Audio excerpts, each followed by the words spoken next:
Now, one of my latest projects is this built-in mudroom bench, and today I'm going to be showing you how we made custom shaker style drawer fronts for it.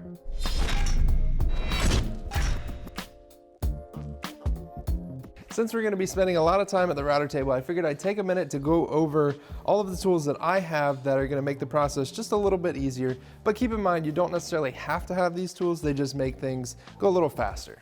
So I'm going to be using the Craig router table today with their router lift. The nice thing about the router lift is that you can use it from the top, you can dial in the height of your router without having to access it from the bottom. Now there are other ways to cut rails and stiles. Some people, especially when you're working with a shaker style panel, some people will cut them on the table saw, but what I've found, I've actually done both, and what I've found is that cutting them on a router with a set of router bits like this is the best way to go.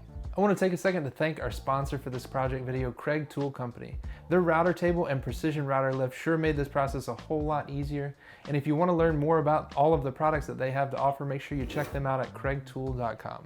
Now another thing we're going to be using is the micro jig, and that's going to make sure that as we're sliding the stock through the router, that it's going to keep it nice and firm against the table as well as the fence and keep our hands safely away from the router bit.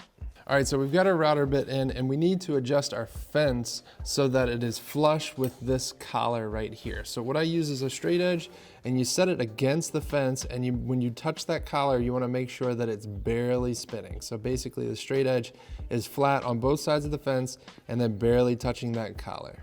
So when it comes to setting your router bit height, or the height that you're going to be cutting your groove, there's a couple of things that you want to take into account. So if you're making a cabinet door, you would just center the groove right in the middle. Since we're working with three quarters of an inch stock, you would have a 1/4 inch back here. That would just be the hollow back.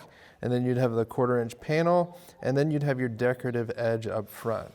However, we are making a drawer face, so back here we can't just have a hollow back, or else the panel, once you installed your drawer handle, would deflect.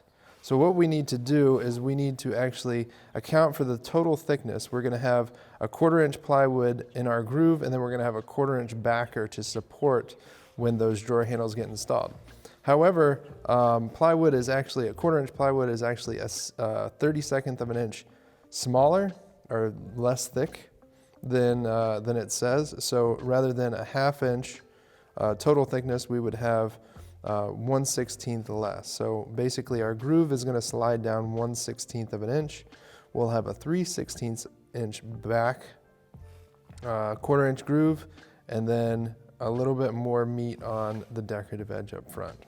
So now that we've got these marks here, we'll head back over to the router table and dial in our height exactly like so.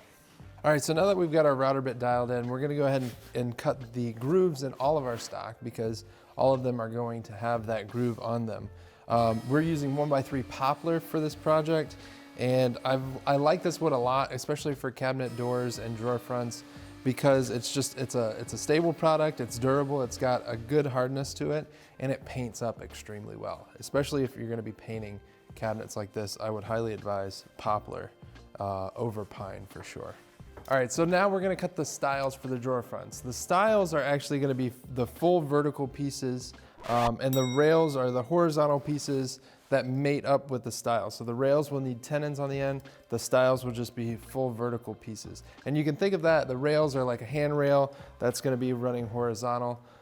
So we're gonna measure the height of the front of our drawer front and how tall that needs to be. And then we're gonna deduct 1/8 of an inch for clearance at the top and the bottom.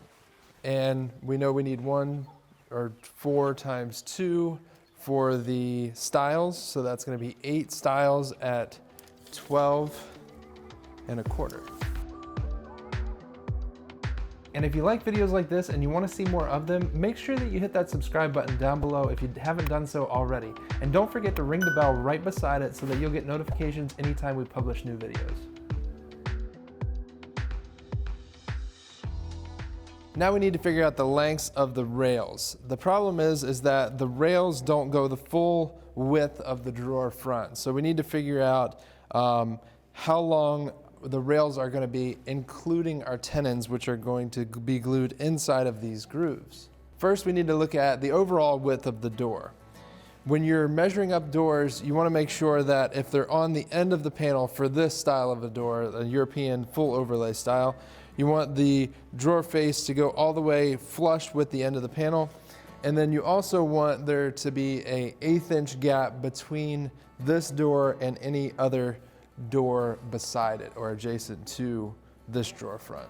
So at either one of these, wherever we have two drawer fronts that are going to be adjacent to one another, I'm going to go ahead and I'm going to mark out where the edge of those drawer fronts are going to be. So if we've got 3/4 inch material, 3/8 of an inch is going to be the center of this panel, and then I'm going to go a 1/16 to either side, and that's going to give me an 1/8 inch gap between them.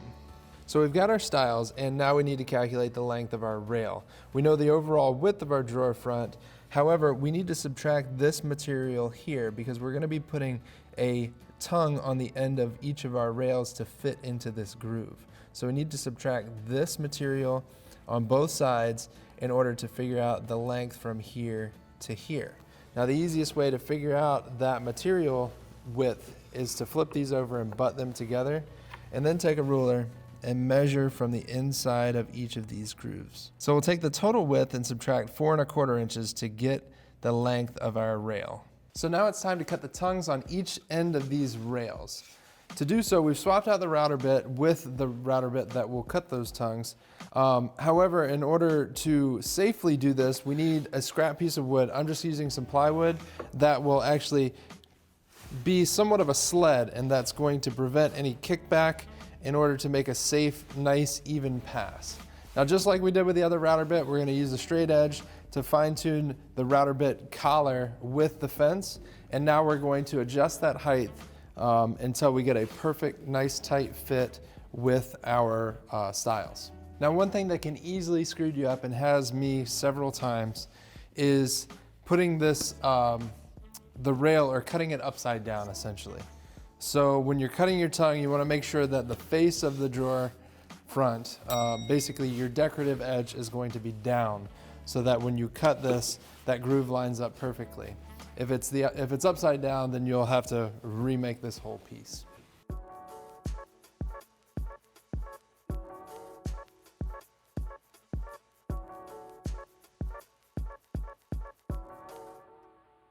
So with the frame all done, the rest of the process is pretty straightforward. Now we're just going to cut down a piece of 1/4 inch plywood to fit inside of this groove.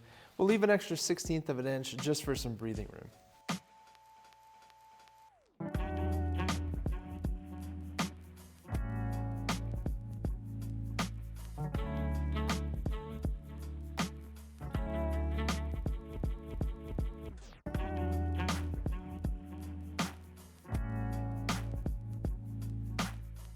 All right, so there you have it. This is our dry set drawer front.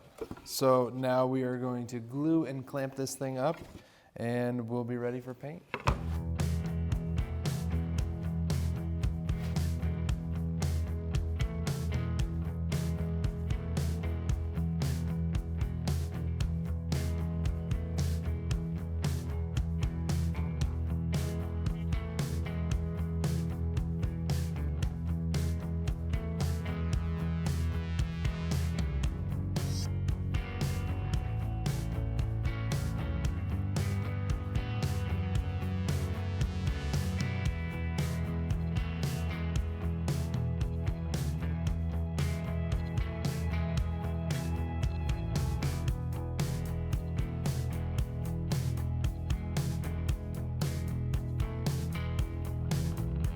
Now hold up, before you go, check out this video over here. YouTube thinks you like it, and I do too. But also, if you haven't subscribed yet, you can hit that button right there. And if you want the written tutorial on how to make those drawer fronts, check out the written article right here. Until next time, be safe and happy building.